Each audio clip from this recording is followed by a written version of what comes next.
This happened in 2019, and I swear, every single detail is true. My family had flown across the country to visit me in Los Angeles, where I had been living for a few years. We decided it would be nice to take a short trip to Catalina Island. When we arrived, it quickly became clear that it was the off-season. It was late November, the air was chilly, and the island was almost deserted except for a handful of locals and a few tourists like us. Our first priority was to drop off our luggage so we could explore without carrying it around. So we checked into our motel, or at least that's what it was called.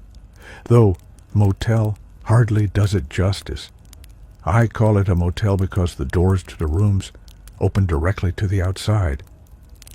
But in reality, our room was part of a small cluster of about 25 quaint guest house-style buildings arranged in a horseshoe around a narrow walkway, with rooms on either side of the path.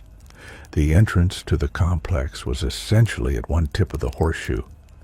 If you walked straight ahead, you'd reach the room we were assigned, which was near the corner before the walkway turned right, deeper into the complex. So from our room, one path led directly to the street, while the other path led further into this secluded maze of rooms. After a full day of exploring and just having finished dinner, it was time to face the cold, dark walk back to our room. Catalina Island is a fair distance from the mainland, and the darkness settles fast. My mind, unfortunately, was equally dark after a dinner conversation that had taken a grim turn. Overwhelmed by depression, I pulled my black hoodie tighter over my freezing ears and walked ahead of my parents to our room, telling them I just needed to sleep. And sleep I did, instantly. Sometimes depression makes that all too easy. I woke up to my mother whispering my name sharply. The room had two beds, my parents' bed closer to the door and mine further inside. Her voice sliced through the silence again, full of concern. Groggy, I rolled over. "What?" I asked. As my eyes adjusted to the dim moonlight filtering through the curtains, I saw her turn toward me. Her eyes went wide. If I was in my bed, who was she talking to? We both turned back to where she had been looking, and there it was, a hooded figure dressed entirely in black, standing over my parents' bed. Life isn't like the movies, where someone screams bloody murder. Sometimes all that comes out is a panicked, guttural noise. My mother's words became sharp and serious as she called out my father's name in a tone I had never heard her use before. Then the figure did something utterly bizarre. It didn't move toward us. Instead, it crouched near the corner where it stood. That crouch, so unexpected and animalistic, terrified me. Two things were clear. This hooded figure had been standing over us while we slept, and its behavior made no sense. In a blur of adrenaline, my father, ex-military and imposing, awoke. What had seemed like an endless, frozen moment turned into action in an instant. We rushed out of the room, not knowing which way the intruder went. My mother screamed, "Get him! Get him!" My dad sprinted down the path deeper into the complex, shouting, "I'm going to kill you!" I ran down the other path toward the street. When I reached the street, there was no sign of the intruder, but the silence behind me felt eerie. I ran back to the room, and there was my dad, walking back quietly, his head down. He got close and said under his breath, "It's a kid." The explanation? A young teenager, tall and lanky like I am in my 20s, dressed all in black, had entered the wrong room. My parents had forgotten to lock the door that night. When my mother woke and saw the figure in a black hoodie, she assumed it was me, lost in a depressive episode. When the teen crouched, that was his realization. Panic, fear of being caught. By the time I returned to the room, my mom had walked out and was hugging the crying teen. I probably would have been in his position too if a massive ex-soldier was sprinting toward me with murder in his eyes.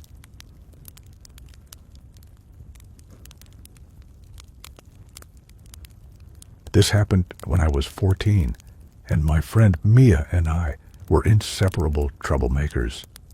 We loved pulling pranks and joking around, always pushing each other to come up with the wildest ideas.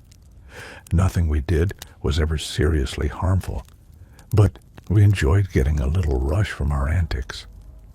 One summer night, Mia came over for a sleepover. We ate an absurd amount of candy, giggled about boys, and then quickly ran out of things to do. It was around 1 a.m. We were sugar high and completely awake. In a moment of sheer brilliance or stupidity, I mentioned that I wished our friend Lily were there. That's when the idea hit us. We should sneak over to Lily's house and TP her front tree. For those unfamiliar, TPing means covering a tree or house in toilet paper, like the ridiculous pranks college kids pull on fraternity houses. Mia thought it was a brilliant idea, so we stuffed rolls of toilet paper into our oversized bags, threw on sneakers, and quietly snuck downstairs and out the back door. It was warm enough to wear tank tops and PJ shorts, perfect for our covert mission. The walk to Lily's house was about half a mile, through quiet neighborhoods and past a long stretch of road beside a golf course. At first, we were nervous about getting caught by our parents, but soon we felt invincible. The town we lived in was ranked among the top 5 safest cities in the U.S., and after dark, nobody ever went outside. We had never been taught to fear walking at night, so we weren't even thinking about danger. We kept laughing and talking as we crossed into the golf course, completely unaware that something was about to go terribly wrong. Suddenly, a large red SUV appeared, moving slowly in our direction. I can still remember the driver's perfect, straight white teeth and the way his grin seemed just a little too wide. He called out, "Hey girls, what are you doing out so late?" I froze.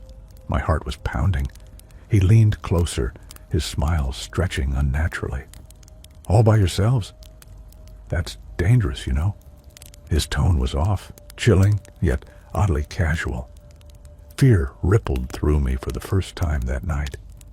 He circled the vehicle slowly, asking if we were hurrying home to someone, and repeatedly emphasizing how too late it was. I couldn't tell what he meant. Too late for what? Every instinct screamed at me to run, but Mia was right by my side, frozen, and I knew if I moved without her, things could end very badly. Thinking quickly, I pretended to be confident. "Thank you, sir." "Have a good night," I said, grabbing Mia's hand. We marched down the sidewalk, doing our best to appear calm, while the SUV lingered behind us.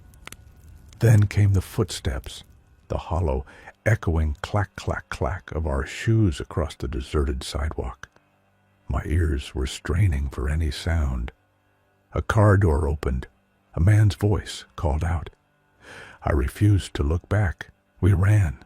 Suddenly, the SUV roared to life behind us, and I realized he was following. "Run!" I yelled, and we sprinted down the sidewalk, hearts hammering. Houses started appearing in the distance, a sign of potential safety, but the man in the red SUV didn't stop. He began shouting from the window, then got out and ran after us.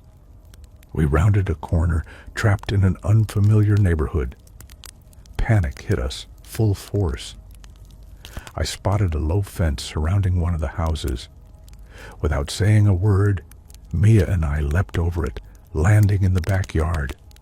There was a dog, but thankfully it didn't attack us, just barked endlessly.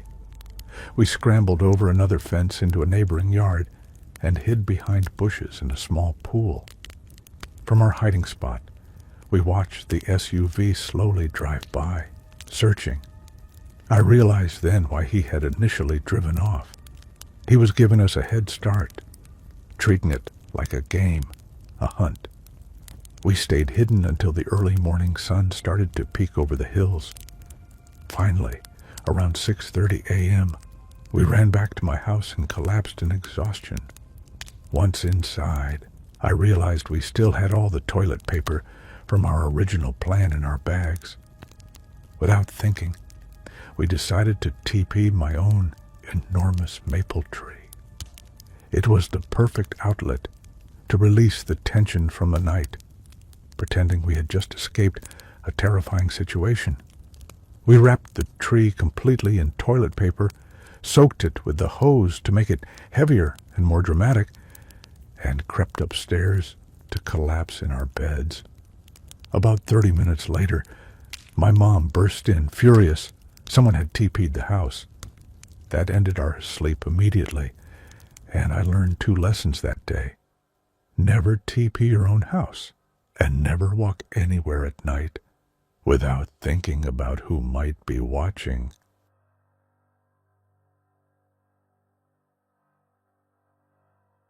This happened when I was 23 and living in Milwaukee as a single mom. My son Oliver was 4 years old at the time. I was living in a ground floor apartment on one of the main streets, with a small alley behind a building where I parked.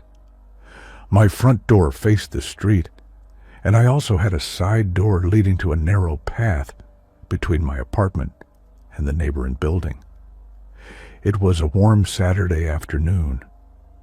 As I drove into the alley to park, I noticed a guy in a hoodie lingering near my spot.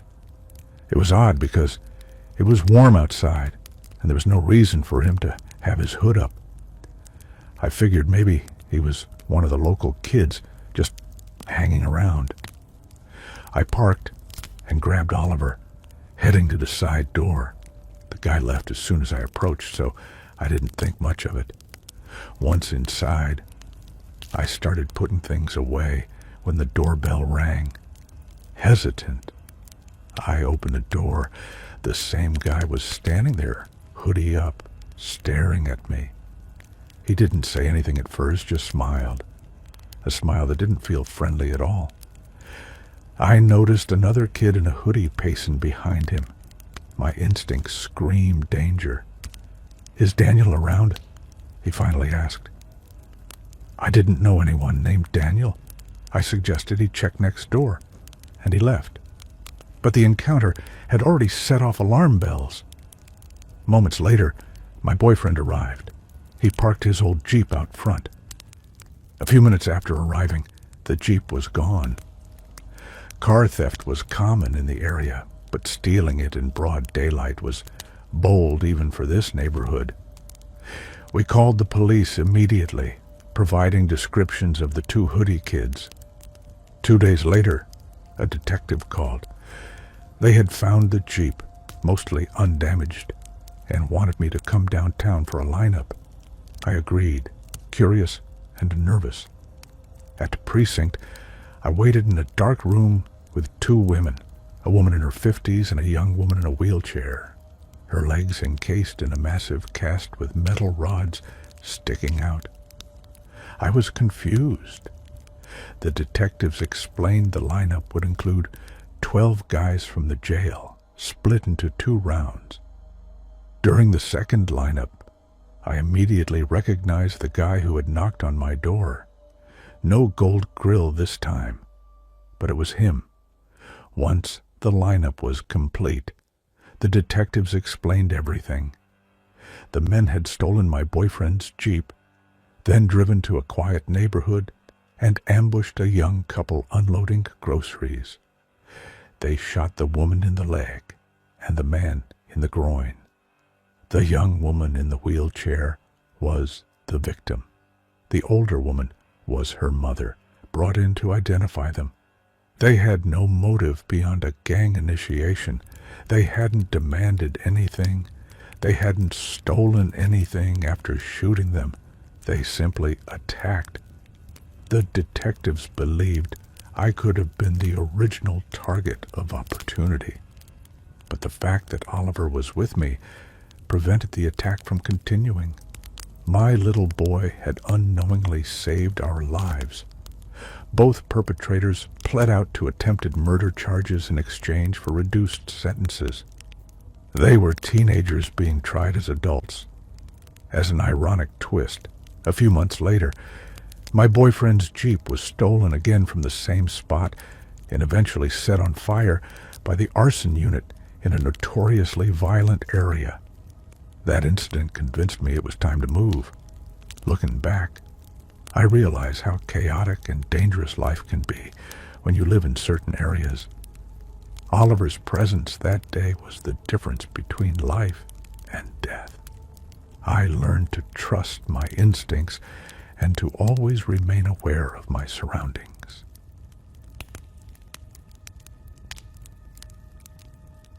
This happened a few years after I moved from Milwaukee. I had settled into a new home in a quiet suburban neighborhood. My house had floor-to-ceiling windows overlooking the backyard.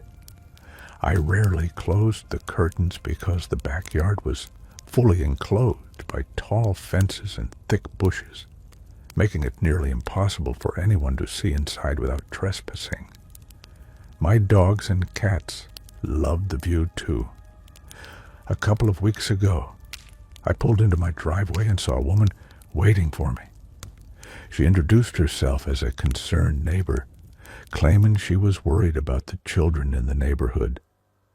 According to her, she and her kids had seen me through the windows, dressed inappropriately, while they were hiking nearby. I was stunned. I explained calmly that the only way anyone could see into my windows was by trespassing on my property. She had pulled out her phone and showed me a blurry picture of me in my underwear. I pointed out that the foreground of the picture clearly showed my hot tub, pool, and garden, which proved it was taken from inside my yard. She avoided admitting she had trespassed and lectured me about being an exhibitionist and inconsiderate toward children. I told her firmly that no one except myself and my invited guests could see into my home, and that she and her children were not welcome on my property. She didn't like that. She kept insisting that I should close my blinds, questioning why I had a butterfly garden if kids couldn't see it. She claimed she saw other children at my house before, and that I was excluding only her kids. I lost patience. I told her, "Those are my nephews whom I love. I don't give a single expletive about you or your kids." She screamed and cried like she was possessed. Her behavior reminded me of a scene from a reality TV show, chaotic, unhinged, and entirely over the top.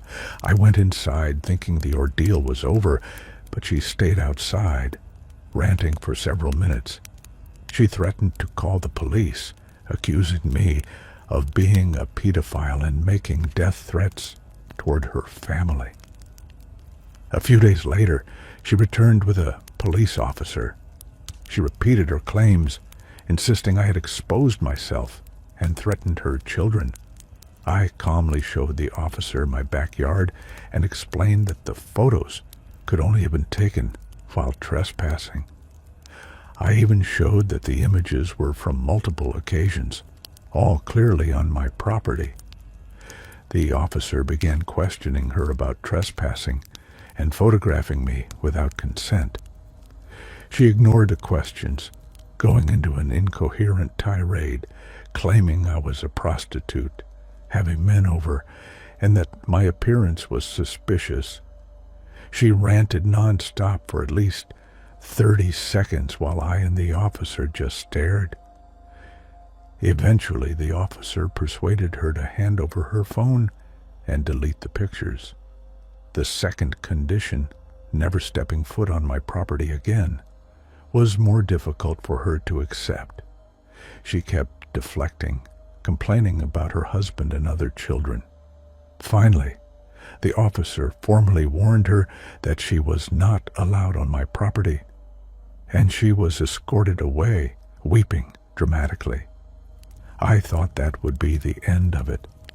But recently, I learned that she has been going door to door in the neighborhood, claiming I am a pedophilic prostitute and even attempting to gather signatures to make me move. The sheer audacity of this woman is infuriating. It's a nightmare I have to deal with, even in what I thought was a safe, quiet home. This experience taught me once again that no matter how secure you think your home is, there will always be someone unhinged who thinks they have the right to invade your life. It also reminded me to stay vigilant, to protect my family, and to stand firm against people who overstep boundaries.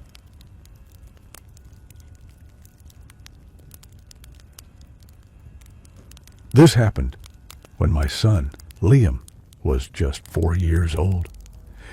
It's one of those moments I'm completely sure it saved me from something terrible. At the time, I was living in Milwaukee, in a neighborhood that was neither the worst nor the best, a middle ground, with pockets of violence and gang activity. I was a 22-year-old single mom living on the ground floor of a modest apartment building. My front door faced the street, and there was a side walkway between my building and the next one. I parked in the back alley behind the building, which was fairly standard in the area. One Saturday afternoon, I pulled into the alley with Liam in the car and noticed a man in a hoodie lingering by my parking spot. It was warm outside, so the hoodie was odd.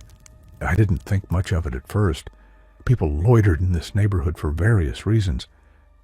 As I parked and got out with Liam, the man turned and walked past my side door toward the street. I assumed he was gone. I took Liam inside and started putting groceries and bags away when the doorbell rang. Unsurprisingly, it was the same guy, hood still up. He smiled at me, but it was a cold, unnerving smile. Not friendly, more predatory. I noticed another young man in a hoodie pacing behind him. Panic started rising.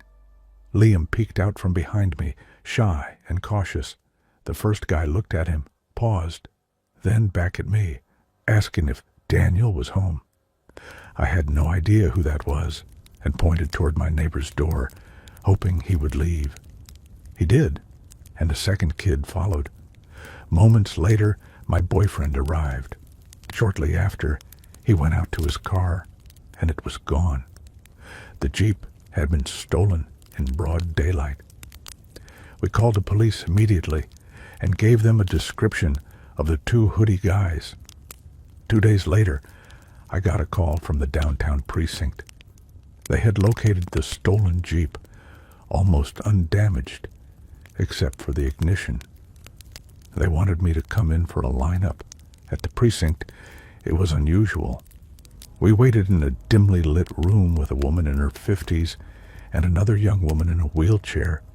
With a massive cast in metal braces, 2 detectives explained the lineups. I didn't recognize anyone in the first lineup, but in the second, I immediately identified the guy who had knocked on my door. Afterward, the detectives explained everything.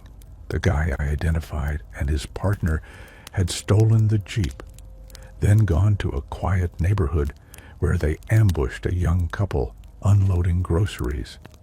They shot the woman in the leg and the man in the groin. The woman in the wheelchair was that victim, and her mother was the older woman present for the lineup. The attackers hadn't demanded anything. It was a gang initiation. They were both teenagers, but charged as adults. The police believed I was a potential target, but Liam had been peeking from behind me, which may have deterred them. Months later, my boyfriend's Jeep was stolen again from the same spot. This time, it was torched by the thieves in broad daylight. That incident was the final straw. I decided to move. This experience taught me the importance of vigilance and trust in my instincts. My 4-year-old's presence likely prevented a tragedy that day. It's a moment I will never forget. The way a child's mere curiosity and innocence can change the course of events in a life-altering way. This happened just last summer. My friend Ethan has always been deeply connected in the music scene. By music scene, I specifically mean the electronic dance music circuit along the East Coast, mostly in New York and New Jersey. It's honestly impressive what he and his crew have accomplished in just a couple of years. Here's the gist. His company organizes events at top-tier venues, usually the most renowned clubs or party spaces in whichever city they're in. They bring in well-known, sometimes even semi-famous DJs. I'm not that into the scene, so I can't name most of them, but the names I do recognize are huge. Ethan and I go way back, over 20 years. He's been my best friend practically my whole life. Because of that, he always lets me and some of our old friends hang out at his shows for free and chill in the VIP section with the talent. It's genuinely awesome, and I wish I expressed my gratitude more often. Ethan was hosting a massive event the weekend of July 4th at the Jersey Shore. It was going to be their biggest event yet, and almost everyone we knew was attending. Ethan invited me to come down early with him, and I happily agreed. We drove about an hour and a half with our friend Logan and arrived at the venue roughly 4 hours before the doors opened.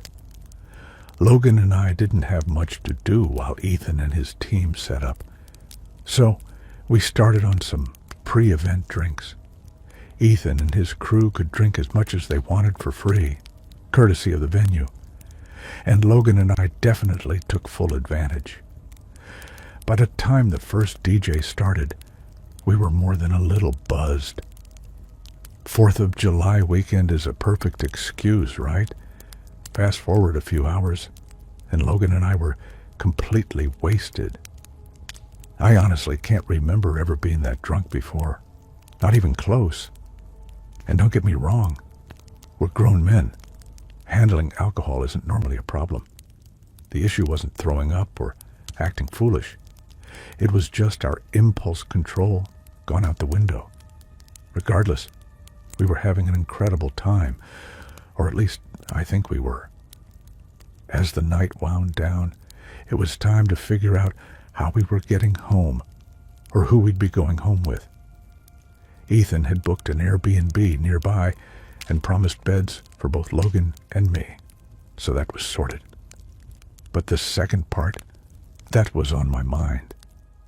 We moved over to the bar and started talking to a couple of girls. Before long, we figured out who we'd be spending the night with. Neither Logan nor I are models, but both of us are over 6 feet tall. For some reason, height seems to be the most sought-after trait at the Jersey Shore, far more than looks, build, or intelligence. Don't ask me why. I still don't get it.